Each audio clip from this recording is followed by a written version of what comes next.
내일을 위해 오늘의 행복을 미루지 마라. 미국인 관광객이 멕시코의 작은 어촌에 도착했다. 그는 마을의 어부가 잡은 크고 싱싱한 물고기를 보고 감탄했다. 그는 그걸 잡는데 얼마나 많은 시간과 노력이 들었냐고 물었다. 어부는 시간과 노력이 별로 들어가지 않는다고 말했다. 그러자 미국인 관광객은 어부에게 이렇게 말했다. 당신은 더 많은 물고기를 잡을 수 있는데 왜 그러지 않습니까? 나는 몇 마리의 물고기면 충분해요. 이걸로 나와 우리 가족은 충분히 생활할 수 있습니다. 그럼 남는 시간에 당신은 뭘 합니까? 잠을 실컷 자고, 낮에는 가족들이랑 즐겁게 놀고, 밤에는 친구들과 술도 한잔합니다. 기타 치고 노래 부르면서요. 미국인은 어부에게 자신을 하버드 대학교의 경영학과 교수라고 소개하면서 물고기를 잡는데 좀 더 많은 시간을 투자하라고 조언했다. 더 많은 물고기를 잡아서 돈을 모으면 큰 배도 살 수 있고 나중에는 큰 수산회사를 세우고 이 조그만 어촌을 벗어나 멕시코 시티나 뉴욕으로 이사갈 수도 있다고 말했다. 미국인의 말을 듣고 있던 어부가 말했다. 그렇게 되려면 얼마나 걸리죠? 한 20년이나 25년 정도요. 그 다음에는요. 그렇게 되면 당신은 은퇴해 바닷가에 있는 작은 마을에서 살면서 늦잠을 실컷 자고 가족들이랑 즐겁게 놀 수 있습니다. 저녁에는 친구들이랑 기타를 치고 노래를 부르며 시간을 보내고 술도 한잔할 수 있게 되죠. 아잠 브라우만의 술 취한 코끼리 길들이기에 나오는 내용이다. 현대인들의 대부분이 이 이야기 속 미국인의 말처럼 산다. 멕시코 어부처럼 주어진 현재의 생활에서 충분히 행복을 누리며 살 수 있음에도 그 행복을 자꾸만 미래로 유예한다. 시간 날 때 언젠가 해야지 라는 핑계를 대면서 나도 그랬다. 하지만 그 언젠가가 정말 언제 올지는 아무도 모른다. 어쩌면 영영 오지 않을 수도 있다. 한치 앞을 내다보지 못하는 게 우리 인생이 아닌가. 카르페 디엠, 순간순간 주어진 인생을 즐겨라. 노자는 이렇게 말한다. 까치발로는 제대로 설 수 없고 보폭을 넓히면 제대로 걸을 수 없다. 도덕경 24장. 풀을 베는 사람은 들판의 끝을 보지 않는다. 자기 앞에 놓인 풀을 한 움큼씩 묵묵히 베면서 들판의 끝에 이른다. 풀 한 번을 벨 때마다 일어나 들판의 끝을 바라본다면 그는 아마도 풀을 반도 베기 전에 마음이 먼저 지치고 말 것이다. 아직도 저렇게 풀이 많이 남았어. 하는 마음에 무리하게 낫을 놀리다 보면 풀이 아니라 제 손을 벨 수도 있다. 자신의 속도에 맞춰서 쉬엄쉬엄 일하다가 정 힘이 들면 잠시 풀밭에 누워 흘러가는 구름을 바라보면서 쉬기도 하고 지루하고 무료하면 콧노래라도 흥얼거리면서 다시 힘을 내다 보면 어느덧 종착지에 이른다. 삶은 그렇게 살아가는 것이다. 인생은 여름날의 강물처럼 느릿하게 흘러간다. 급하게 노를 저을 필요도 없고 언젠가 만날 경랑 때문에 미리 고민할 필요도 없다. 혹시 노를 저어 가다가 급류를 만나면 그때 가서 슬기롭게 대처하면 된다. 20살에는 20살의 인생을 살고 50살에는 50살의 인생을 살면 된다. 오지 않은 피부의 노화를 미리 걱정하는 것은 쓸데없이 얼굴에 주름을 늘리는 어리석은 일이다. 지혜롭지 못한 사람은 내일을 걱정하고 어제를 후회하느라 오늘을 그냥 그렇게 흘려보낸다. 반면 지혜로운 사람은 오직 현재만을 바라보고 즐긴다. 부드러운 강물이 단단한 바위를 이긴다. 사람의 마음은 비어있는 찻잔과 같다. 철철 넘쳐 흐르는 찻잔에는 내면의 평화와 자유, 여유로움 같은 것을 채울 수 없다. 사람의 마음도 잡다한 지식이나 탐욕, 경험으로 가득 채워져 있으면 정작 중요한 것을 담을 공간이 없어진다. 영혼이 갈급한 순간 신이 주는 선물로 찻잔을 채우기 위해서는 잔이 비어 있어야 한다.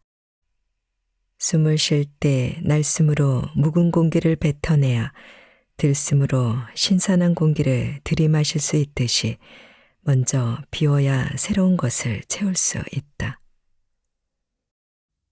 마음의 공간이 넓을수록 신선하고 지혜롭고 창의적인 것을 더 많이 채울 수 있다.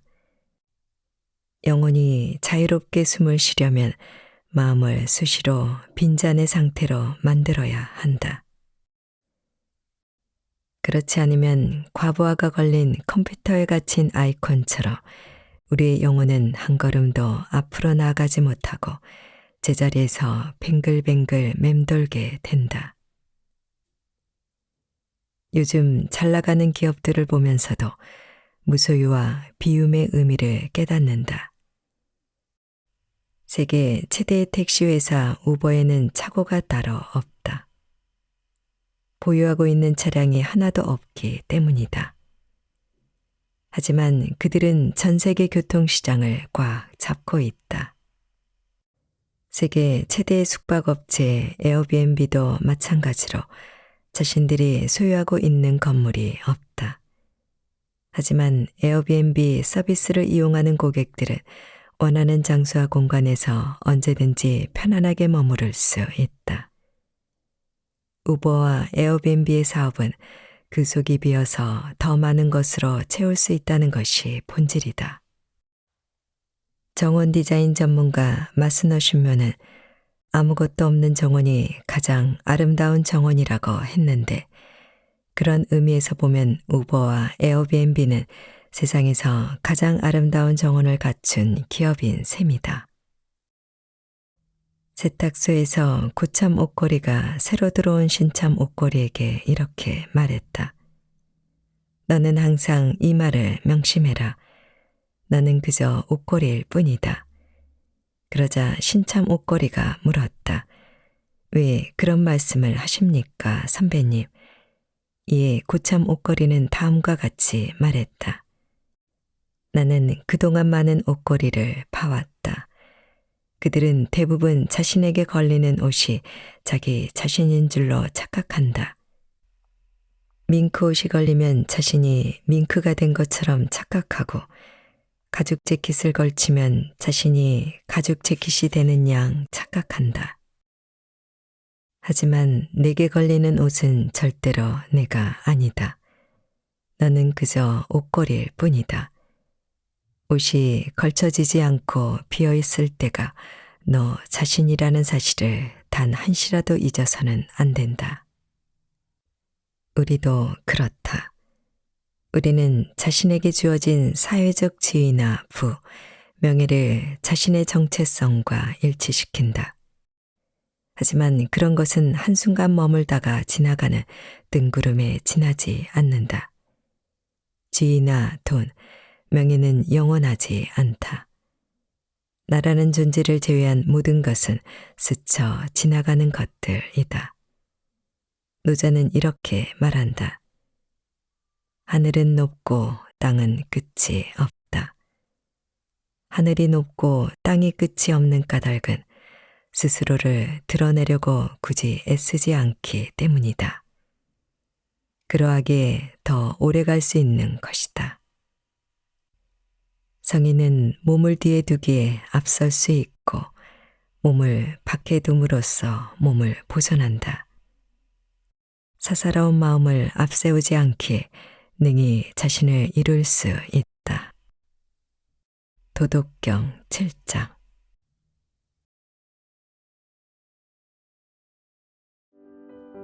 조금 둔감하게 살아도 괜찮아. 둔감력이 필요한 건 우리의 마음뿐만이 아닙니다. 신체 역시 너무 예민해도 문제입니다.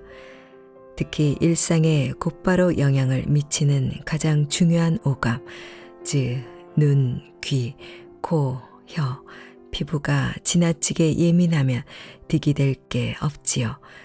지금부터 그 이유를 하나하나 살펴보겠습니다. 너무 잘 보여서 피곤한 눈. 눈이 너무 좋으면 여러 가지 문제가 생깁니다. 보통 사람은 1.0에서 1.2 정도의 시력만 갖춰도 세상을 보는데 아무런 문제가 없습니다. 오히려 1.5를 넘어 2.0 가까이 되면 불편한 점이 생깁니다. 일반적으로 인류사의 모든 시스템은 1.0에서 1.2 정도의 시력이면 충분히 생활할 수 있게 설계되어 있습니다. 망원경이 없던 시절이라면 모를까. 요즘 같은 시대에는 시력이 1.5를 넘는다고 해서 유리한 점을 찾아보기 힘들죠. 오히려 너무 잘 보여서 문제가 되기도 합니다. 제 친구는 시력이 1.5가 넘는데 사물이 지나치게 잘 보여서 눈이 금세 피로해져 라며 불평하곤 합니다. 지나침은 미치지 못함과 같다라는 말이 있듯이 너무 잘 보이면 정신 건강에도 해롭습니다. 눈이 좋은 사람들을 볼 때마다 안타까운 점은 적절한 해결책이 없다는 사실입니다. 시력이 나쁜 사람은 안경이나 콘택트 렌즈, 수술 등을 통해 보완할 수 있지만 시력이 좋은 사람을 위한 안경은 따로 없습니다. 눈이 좋아서 피로함을 호소해도 교정할 방법이 없죠. 무엇이든 적당한 게 좋다지만 시력만큼은 조금 낮은 편이 살아가기에 덜 피곤하겠다는 생각이 들기도 합니다. 너무 잘 들려서 괴로운 귀. 청력이 너무 좋아도 문제입니다. 다른 사람이 듣지 못하는 소리까지 듣는 사람은 집중력이 쉽게 흐트러지고 늘 신경이 곤두서서 일이 손에 잡히지 않죠. 이렇게 남들이 듣지 못하는 소리까지 잘 듣는 사람은 정신적으로 문제가 생길 수 있습니다. 심각한 경우 환청으로 이어지기도 합니다. 실제로는 아무 소리도 나지 않는데 들린다고 착각해서 비정상적인 말과 행동을 내뱉게 되는 거죠. 설령 그렇게까지 심각하지는 않다고 하더라도 소리에 지나치게 예민하면 피로를 심하게 느낍니다. 물론 음악가처럼 다양한 소리에 민감한 경우는 예외입니다. 그런 사람은 소리를 구별하는 재능이 뛰어날 뿐이지 남에게 들리지 않는 소리가 들리는 것은 아닙니다. 청력 역시 시력과 마찬가지로 소리를 잘 듣지 못하면 보청기 등의 도움을 받을 수 있습니다. 그러나 소리가 지나치게 잘 들리는 사람이 사용할 수 있는 기구는 귀마개 정도뿐입니다. 너무 잘 맡아서 곤란한 코. 후각도 적당히 구별하는 정도면 충분합니다. 너무 민감하면 오히려 고달픈 일이 많이 일어납니다. 제가 아는 M이라는 여성은 후각이 매우 예민해서 타인의 고유한 냄새를 기억해 사람을 구분할 수 있을 정도였습니다. 누군가 뒤에서 다가오면 누구누구시죠? 하고 백이면 배 알아맞혔죠. 물론 향수 냄새에도 민감해서 다른 향수를 쓰면 곧바로 알아차렸습니다. 한 번은 남편의 옷에 밴 흐릿한 여성용 향수 냄새를 단박에 알아채서 집안이 발칵 뒤집힌 일도 있었다고 합니다. 다행히 오해였다는 사실이 밝혀지면서 별탈 없이 마무리되었지만 이럴 땐 예민한 후각을 좋게 봐야 할지 나쁘게 봐야 할지 모를 일입니다. M은 음식 냄새에도 민감해서 음식점이 밀집한 거리를 걸을 때면 간판이 보이기도 전에 이렇게 말하곤 했습니다. 요 앞에 이탈리안 레스토랑이 있어요. 네, 뭐라고요? 그 뒤에는 중국 요리집이 있고요. 에이, 설마요. 저는 M의 말을 믿지 않았습니다. 그러다 정말 M이 말한 순서대로 음식점이 나타나 혀를 내두른 적이 있었죠. M의 예민한 후각은 그야말로 경찰견에 버금갈 정도였습니다. 하지만 개가 아닌 사람의 후각이 그렇게까지 민감할 필요는 없습니다. 실제로 M은 후각이 너무 예민해서 조금 향이 강하거나 자기 취향에 맞지 않는 냄새가 나는 음식은 거들떠보지도 않았습니다. 그 때문에 편식이 심하고 몸도 너무 말라서 체력이 약해 보였죠. 그에 비해 후각이 둔한 사람은 편합니다. 또 다른 지인인 C는 고는 숨쉬는 데만 쓰나 싶을 만큼 냄새에 둔감한 사람이었습니다. 그러나 그 둔감한 후각 덕택에 강한 향신료가 들어간 중국 요리든 베트남 요리든 가리지 않고 잘 먹었습니다. 심지어 약간 상한 냄새가 나도 아무렇지 않게 맛있어, 정말 맛있어 하면서 복스럽게 먹었습니다. 어떤가요, 여러분? 둔감한 코 덕분에 무엇이든 잘 먹고 맛있게 느끼고 배앓이도 하지 않으니 그야말로 일석삼조 아닌가요? 너무 잘 느껴서 못 먹는 입. 예민한 미각은 요리사에게 꼭 필요한 차질입니다. 훌륭한 요리사는 대개 남달리 날카롭고 뛰어난 미각을 가지고 있습니다. 그러나 일반인의 미각이 지나치게 예민하면 평소 식사에 불편함을 느낄 수 있습니다. 미각은 어릴 때부터 자주 먹던 음식 맛에 좌우되는 경향이 있습니다. 그러므로 어느 순간 잘 먹던 음식을 못 먹게 된다면 질병으로 미각에 이상이 생겼다고 의심해 봐도 좋습니다. 평소와 다르게 특정한 맛이 예민하게 느껴진다는 것, 어딘가 문제가 있다는 뜻입니다. 물론 맛에 둔감한 사람도 계속 맛있는 음식을 먹다 보면 조금씩 미각이 발달해 입맛이 변할 수도 있습니다. 그래도 세상을 살다 보면 입맛이 예민한 것보다는 약간 둔감한 편이 생활하기 편합니다. 입맛이 까다로운 사람보다는 아무거나 잘 먹는 사람을 다들 편하게 생각하니까요.